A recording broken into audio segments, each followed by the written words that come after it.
মৰমৰ ছাত্ৰ ছাত্ৰীসকল, আশা কৰোঁ তোমালোক সকলো ভালে আছা।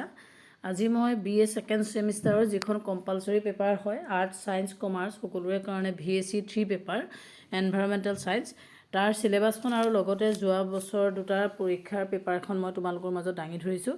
আৰু অলৰেডি এই পেপাৰখনৰ মই প্ৰতিটো unit wise question paper solve কৰি থোৱা আছে আৰু লগতে ইউনিট ৱাইজ গোটেই কুৱেশ্যন এনচাৰো কৰা আছে। গতিকে সেই তাৰ ভিডিঅ'খিনি মই তোমালোকৰ ডেছক্ৰিপশ্যনত লিংকটো দি দিম, ইচ্ছা কৰিলে তোমালোকে চাই ল'ব পাৰা। এতিয়া অলৰেডি যিহেতু ক্লাছবোৰ আৰম্ভ হ'ল, সকলোৱে তোমালোকে গম পাইছাই যে তোমালোকৰ যিখন VAC কম্পালচৰি পেপাৰ হয় আৰ্টছ, ছায়েন্স, কমাৰ্চ সকলোৰে কাৰণে, গতিকে সেইখনৰ তোমালোকৰ টোটেল ইউনিট 3টা আছে আৰু সেই 3টা ইউনিটৰ পৰা তোমালোকৰ 30 মাৰ্কছ ৰিটেন হ'ব আৰু 20 মাৰ্কছৰ তোমালোকৰ ইণ্টাৰনেল এছেছমেণ্ট হ'ব আৰু 1.5 ঘণ্টা সময় এটা পাবা। এতিয়া ইয়াত 3টা ইউনিট দিয়া হৈছে। প্ৰথমৰ ইউনিটটো হৈছে এনভাইৰমেণ্টেল ছায়েন্স, তাত nature, scope and importance of environmental ছায়েন্সৰ ওপৰত আহিব। Climate change, cause and social impacts, adaptations, sustainable development and লিভিঙৰ বিষয়ে আহিব। ছেকেণ্ড যিটো হৈছে এনভাইৰমেণ্টেল ডিগ্ৰেডেশ্যন হ'ব, লেণ্ড ডিগ্ৰেডেশ্যন, কজ এণ্ড কনচিকুৱেঞ্চৰ বিষয়ে আহিব।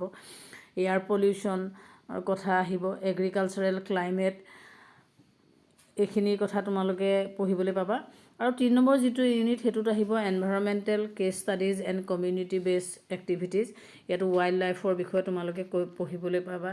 Animal man and animal conflicts এইখিনি আহিব, বা ৱেষ্ট মেনেজমেণ্ট, ছলিড ৱেষ্টৰ কথা আহিব, আৰ্বান ৱেষ্টৰ কথা আহিব, ৱাটাৰ মেনেজমেণ্টৰ কথা আহিব, reuse of rain water harvesting, air pollution, এইখিনি তোমালোকে ক্লাইমেট চেঞ্জ মিটিগেশ্যন। গতিকে এই টপিকখিনি আছে, 3টা ইউনিট তোমালোকৰ আছে। ইমান জটিল নহয়, অলৰেডি তোমালোকে এইখিনি পঢ়ি আহিছা।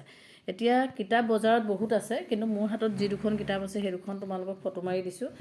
এইখনো তোমালোকে অসমীয়া মিডিয়ামৰ কিতাপ পৰিৱেশ অধ্যয়নৰ এখনো ল'ব পাৰা, আৰু ইংলিছ মিডিয়ামৰ এখন আছে, এখনো তোমালোকে ল'ব পাৰা। আৰু এই দুখনেই যে ল'ব লাগিব এনেকুৱা কথা নাই, বজাৰত কিন্তু বহুত কিতাপ ওলাইছে। যিখনেই ইচ্ছা হয় তোমালোকে চিলেবাছ ৱাইজ যিকোনো এখন কিতাপ মিলা পালে তোমালোকে লৈ ল'ব পাৰা। এতিয়া 2024 চনৰ পেপাৰখনত তোমালোকৰ 40 মাৰ্কছৰ আহিছিলে, কিন্তু অলৰেডি তোমালোকৰ এইটো ছিষ্টেমটো সলনি কৰি দিলে, তোমালোকৰ 30 মাৰ্কছেই হ'ব পেপাৰ। এতিয়া তাত 1 নম্বৰীয়া 5টা কুৱেশ্যন আহিছিলে। পৰিৱেশ বুলিলে কি বুজা, গোলকীয় উষ্ণতা বৃদ্ধি কি, ৰেড ডাটা বুক ইউনিয়নৰ সম্পৰ্কৰ বিষয়ে উল্লেখ কৰা। গতিকে এনেকুৱা সৰু সৰু প্ৰশ্ন আহিছে। বন্যপ্ৰাণী সংৰক্ষণ বুলিলে কি বুজা, বসুন্ধৰা দিৱস কেতিয়া পালন কৰা হয়, বৰষুণৰ পানী সংৰক্ষণ কি, উপযুক্ত উদাহৰণসহ বহিস্থান সংৰক্ষণৰ বিষয়ে লিখা, আৱৰ্জনা ব্যৱস্থাপনা বুলিলে কি বুজা, সেউজ গৃহ পৰিঘটনা কি, ৰেড ডাটা বুক কি। এনেকুৱা ধৰণে সৰু সৰু কুৱেশ্যন আহিছে। তাৰপিছত শ্বৰ্ট নোট লিখিবলৈ আহিব পাৰে তোমালোকৰ জলবায়ু পৰিৱৰ্তন, আৱাসস্থানৰ সংৰক্ষণ, ভূমি অৱনতি, বায়ু প্ৰদূষণ, পৰিৱেশৰ।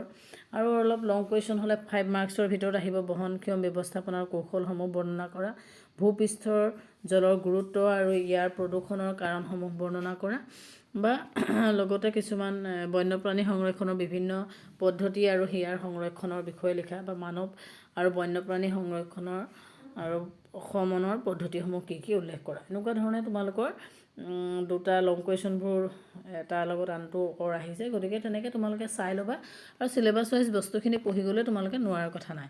আৰু এখন 25 চনৰ পেপাৰ, এখন তোমালোকৰ 30 মাৰ্কছৰ কৰিবলৈ দিয়া হৈছে। ইয়াত 1 নম্বৰীয়া 3টা কুৱেশ্যন আহিছে।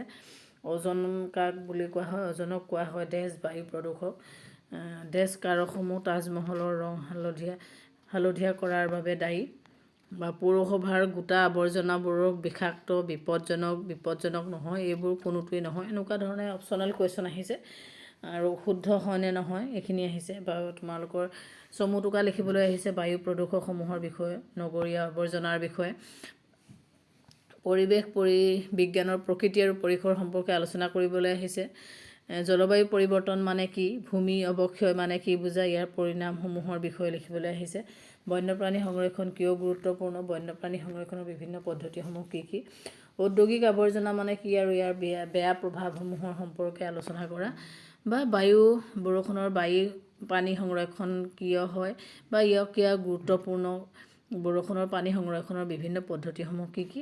এনেকুৱা ধৰণে তোমালোকৰ কিছুমান কুৱেশ্যন আহিব পাৰে। বা 2023 চনৰ কাৰণে 10 মাৰ্কছৰ এটা কুৱেশ্যন দিয়া আছে, গোলকীয় উষ্ণতা বৃদ্ধি কৰাৰ কাৰকসমূহৰ বিষয়ে লিখা, বা বহনক্ষম উন্নয়ন কি, প্ৰাকৃতিক সম্পদসমূহৰ বহনক্ষম ব্যৱহাৰৰ বাবে বিভিন্ন কৌশলসমূহৰ বিষয়ে আলোচনা কৰা। গতিকে এনেকুৱা ধৰণে তোমালোকৰ এইখিনি কুৱেশ্যন দিয়া হৈছে। কাৰণ 10 মাৰ্কছটো যিসকল ষ্টুডেণ্টে 2023 বেষ্টত আছিলে তেওঁলোকে কৰিব লাগিব। বাকী তোমালোকে 30 মাৰ্কছৰ কুৱেশ্যন কৰিলেই হ'ব, সেইকাৰণে সেনেকুৱা ধৰণে কুৱেশ্যনটো বহলাই দিছে, সেই বস্তুটো তোমালোকে মন কৰিবা।